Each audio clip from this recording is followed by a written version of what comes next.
Hi y'all, welcome to Philip Miller Furniture, and I'm Philip. Today I'm going to show you how to make this awesome walnut coat hook. I love it because it has a hidden mounting bracket system in the back.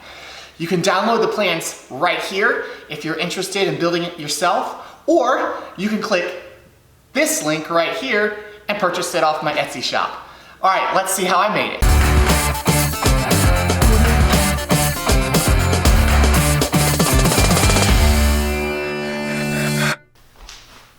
Okay, so pretty much all my projects start out in the garage, and I usually go over to my pile of lumber. Here I'm selecting 1-inch walnut. I love the smell of walnut. I love how it looks.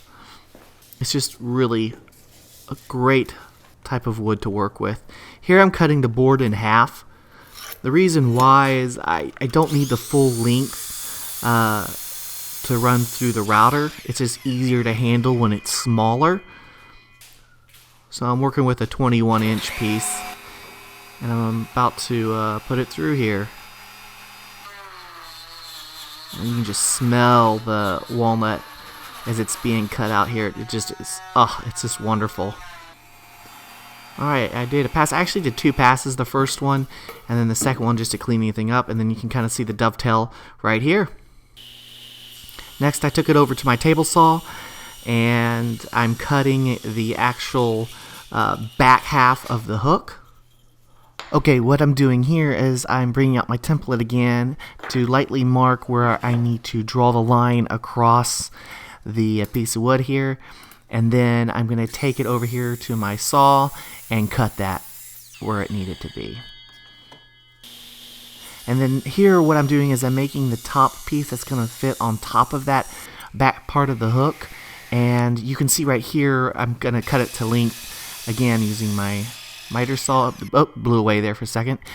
And then this is how it's going to attach. So I'm going to use some glue and attach it up right here. Alright, so what I'm doing now is I'm setting my blade to 13 degrees. And I'm putting up my little test piece here to make sure that it's correct. What I love using for anything that's going to be holding something really secure is white oak. It's a very strong piece of wood, and I also like the color of it as well. It's a nice little contrasting piece, and I'm marking up the other edge here with another piece of template that I have. And my saw's going, and I'm cutting the other side of it. If you haven't already, please subscribe. I'd really appreciate it. I try to produce one of these videos once a month or more often if I can. Alright, so I just finished cutting the last piece there to insert into the back part. This is the slide, and it fits really good. Next, I'm going to be drilling the holes that's going to hold this mounting bracket to the wall. But it's kind of funny because I realized after that I did this that I actually drilled them in the wrong side. Towards the end of the video, I'll show you how I corrected that. Next, what I'm going to be doing is gluing the top part on here using some wood glue. And you have to let this set overnight, 24 hours to secure, so I'm just clamping it now and I'll come back to it later. Alright, right here I'm measuring to cut out the hook part. Again, this is the same thickness, it's 1 inch thick. I'm running it on my table saw here, you can see. And that's one big long piece. I'm going to mark it here and scribe it so I know where to cut it on my miter saw right now. My garage was pretty dusty. My son was helping me sweep and dust stuff, so I'm wearing a mask here so I'm not breathing all that dust. And I'm sanding, doing a lot of sanding, so it's always good to wear something protective when you're doing that to protect your lungs. Alright, so now what I'm doing is I'm unclamping the top part there. It dried overnight, and I'm going to take some finishing work to it, and I'm using my orbital sander to do most of the work. Here I'm taking off the little side there. I always make everything a little bit oversized, and then I'm sanding the front of it. And then what I do is I always do a hand sanding of breaking the edges and any fine tuning. I use a 220 grit or 320 grit would be fine for that. You want it to be kind of smooth. And there it is. And here you can see when I test fit it that the holes are actually drilled on the wrong side. Again, I'll fix that towards the end. And I'm just finishing up, making sure that everything's even at the end. You can see where the hooks slide in right here that it needed to be flush, and it came together really good. Unfortunately, I have to make another one of those, but here I am, I'm making the pilot hole. This is gonna be the spot where the screw is gonna go into the back of the hook, and we'll use some glue and a screw to hold that, and I'll show you how I attach that here.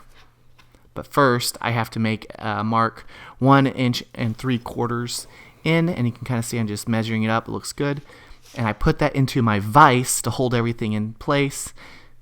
And I apply some wood glue here, and I'm going to smooth it out with my finger, get it nice and even. And then I'm going to put the screw in place and screw it in. And clamp it here, and then you can see it's all attached. So here it is. The thing is completely attached. All it needs is some finishing. And again, you can see I'm just test fitting the slide mechanism in.